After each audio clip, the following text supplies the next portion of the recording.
Senior सहाफ़ी और तज़ियाकार सलीम साफ़ी के मुताबिक इमरान नियाज़ी को सियासत में अगरचा गोल्ड स्मिथ ने लॉन्च किया, लेकिन पाकिस्तान में ये बात सिर्फ 2-3 लोगों को मालूम थी। पाकिस्तानियों की नज़र में वो क्रिकेट वर्ल्ड कप जीतने वाले कप्तान, शौकत खानम अस्पताल बनाने वाले फलाही वर्कर और एक सीधा साधा इंसान थे। वो ज़ाती तौर पर 1997 और 2002 के इंतखाबात के दिनों में इससे कहीं ज्यादा पॉपुलर थे जितने इन दिनों हैं।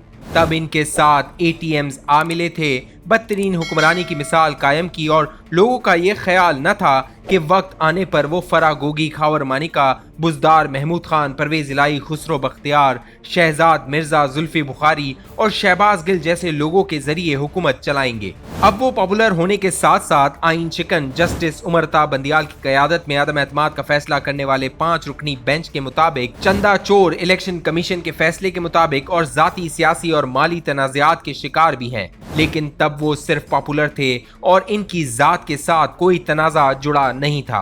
लेकिन इसके बावजूद इन दोनों इंतखाबात में वो चंद सीटें भी हासिल न कर सके।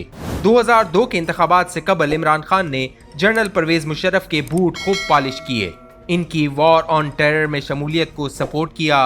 हर रोज जमाइमा को साथ लेकर जनरल परवेज मुशर्रफ के साथ मुलाकात के लिए पहुंच जाते थे। खुशामद की खातिर न सिर्फ इनके मार्शल लॉ को खुशामदीद कहा, बल्कि रेफरेंडम में इनके लिए वोट भी मांगे। तब भी वो परवेज मुशर्रफ और DGISI जनरल से यही इल्तिजाएं करते रहे कि इन्हें चंद दर्जन इलेक्टेबल्स इनायत किए जाएं तो वो वजीर आजम बन सकते हैं। लेकिन उस वक्त इक्तदार का हुमा उनकी जगह मुस्लिम लीग काफ के सर बिठाने का फैसला हुआ और यही वजह है कि वो गुजरात के चौधरियों के नंबर 1 दुश्मन बन गए। चौधरियों की नफरत में उन्होंने वजारत उज़्मा के लिए अपना एक वोट भी ज़फ़रुल्लाह जमाली के बजाय मौलाना फजल रहमान को दिया और फिर नवाज शरीफ की लंदन में बुलाई गई APC में शिरकत भी की। जब परवेज मुशर्रफ सदर बनकर सियासी आर्मी चीफ बन गए तो इमरान नियाज़ी इनके खिलाफ भी बोलने लगे। ताहम गोल्ड स्मिथ की नसीहत और अपनी बसीरत के मुताबिक उन्होंने अमरीकी न्यूकॉन्स और पाकिस्तान के डीप स्टेट के साथ मामला ठीक रखे। अफगानिस्तान और ड्रोन वगैरह से मुतल्लिक वो डीप स्टेट ही की पॉलिसी पर चलते रहे। इनकी किस्मत इस वक्त जाग उठी जब मुस्लिम लीग नून से झगड़े के बाद आसिफ अली जरदारी के साथ भी इस्टेब्लिशमेंट की लड़ाई हो गई।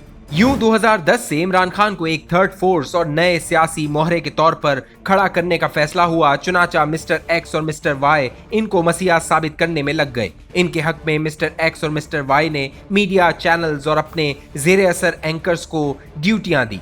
इनके फ्रेंडली इंटरव्यूज होने लगे। मिस्टर X और मिस्टर Y ने ही इनकी पार्टी में शाह महमूद कुरैशी, जहांगीर तरीन, असद उमर, शफकत महमूद, आजम सवाती और इसी नौह के लोगों को शामिल करवाया। हालांकि 2002 में शाह महमूद कुरैशी ने मिस्टर X और मिस्टर Y को ये कहकर माजरत की थी कि मेरा कद इमरान खान से कई गुना बड़ा है।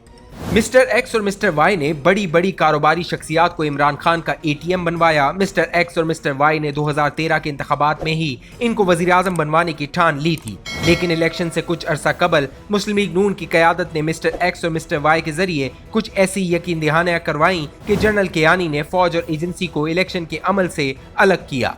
वजीर आजम तो मियां नवाज शरीफ बन गए, लेकिन मिस्टर X और मिस्टर Y ने ही लंदन प्लान के तहत इनके साथ कैनेडियन शहरी तारुल कादरी और गुजरात के चौधरियों को मिला दिया। मिस्टर X और मिस्टर Y ने ही इनसे धरने करवाए। ये मिस्टर X और Y ही थे जिन्होंने तहफ़्फ़ुज़ देकर सिविल नाफरमानी और PTV पर हमले जैसे जराइम के बावजूद इन्हें तहफ़्फ़ुज़ फराम किया।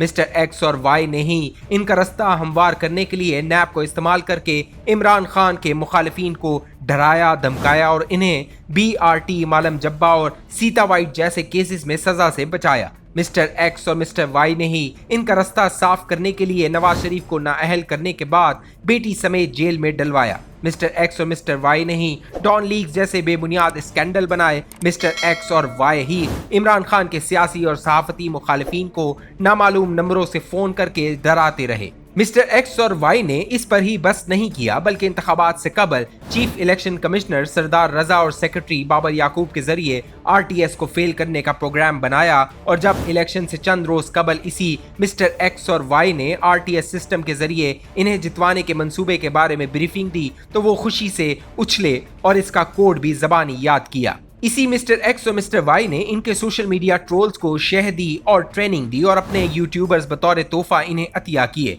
फिर जब मिस्टर एक्स और वाई ने सर्वे के नतीजे में अंदाजा लगाया कि इमरान खान के इसके बावजूद वजीर आजम नहीं बन सकते, तो पोलिंग एजेंटों को निकालने का मंसूबा बनाया।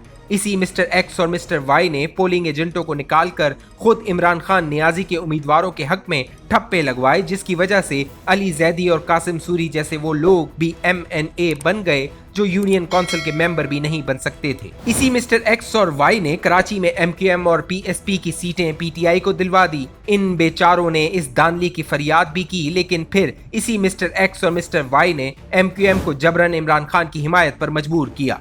दानली और दोस्त से बनने वाली इसी हुकूमत के बारे में इसी मिस्टर एक्स और वाई ने मीडिया को दबाकर मजबूर किया कि वो इलेक्शन में होने वाली दानली और इलेक्शन कमीशन की वारदात का जिक्र नहीं करे। इसी मिस्टर एक्स और वाई ने जरदारी को असेंबली में बैठने पर मजबूर करके इमरान खान के सिस्टम को चलाया, इन्हें एतमाद का वोट दिलवाया। खुद इमरान खान के बकौल असेंबली से कानून साजी के वक्त भी मिस्टर एक्स और मिस्टर वाई लोगों को काले करके इनका काम आसान बनाते रहे। जब यूसुफ रजा गिलानी सेनेटर बने और अमलन 30 के करीब PTI के मेंबरान बागी हो गए, तो इसी मिस्टर एक्स और मिस्टर वाई ने कुछ MNAs को कमरों में, कुछ को कंटेनरों में और कुछ को वॉशरूम्स में बंद किया और सुब डंडे के जोर पर इनसे इमरान खान के हक में वोट डलवाया। आज वो इमरान खान एहसान फरामोशी की इंतहा करते हुए इसी मिस्टर एक्स और मिस्टर वाई को धमकियां दे रहे हैं। देखते हैं कि खालिक क्या करता है और मखलूक का क्या अंजाम होता है।